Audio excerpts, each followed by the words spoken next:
இந்த மாதிரி ஒரு வாழ்க்கை எல்லாருக்கும் அமைஞ்சிட்டா போதுங்க. அதாவது வாழ்க்கை துணை அப்படிங்கிறது ஒருத்தருக்கு ஒருத்தர் துணையா இருக்கிறது தானே.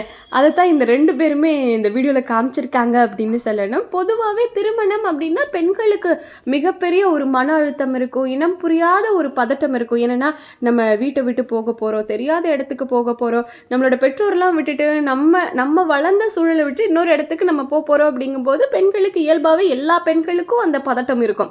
ஆனா ஆண்களுக்குமே சொல்லப்படாத ஒரு அழுத்தம் இருக்கும். என்னன்னா, குடும்ப பொறுப்பை நீ நம்மளே எடுத்துக்கணும். இத்தனை நாளா ஜாலியா இருந்திருப்போம். இதுக்கப்புறம் நம்மள நம்பி வந்த பொண்ணை பார்த்துக்கணும், குடும்பத்தை பார்த்துக்கணும் அப்படின்ற ஒரு மிகப்பெரிய கடமை அவங்களுக்கு இருக்கிறதுனால, ஆனா பெரும்பாலான ஆண்கள் வெளில காமிச்சிக்க மாட்டாங்க. ஆனா இங்க ஒருத்தர் என்ன பண்றாருன்னா அப்படியே எமோஷனல் ஆயிடுறாரு. என்ன பண்றாருன்னு தெரியல. அந்த தாலி கட்டுற நேரத்துல அவர் பதட்டமா இருக்காரு.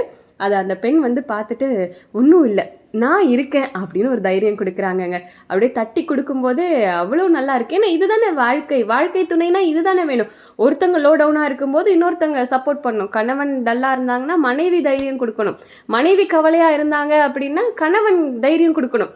அதை வந்து கணவன் மனைவி ஆகிறதுக்கு முன்னாடி இவங்க 2 பேரும் இந்த புரிதலோட வாழ்க்கையை தொடங்குறதுங்கிறது உண்மையாகவே பெரிய விஷயமா தான் பார்க்கப்படுது. ஸோ இதை பற்றி நீங்கள் என்ன நினைக்கிறீங்கிறத கமெண்ட்டில் சொல்லுங்கள்.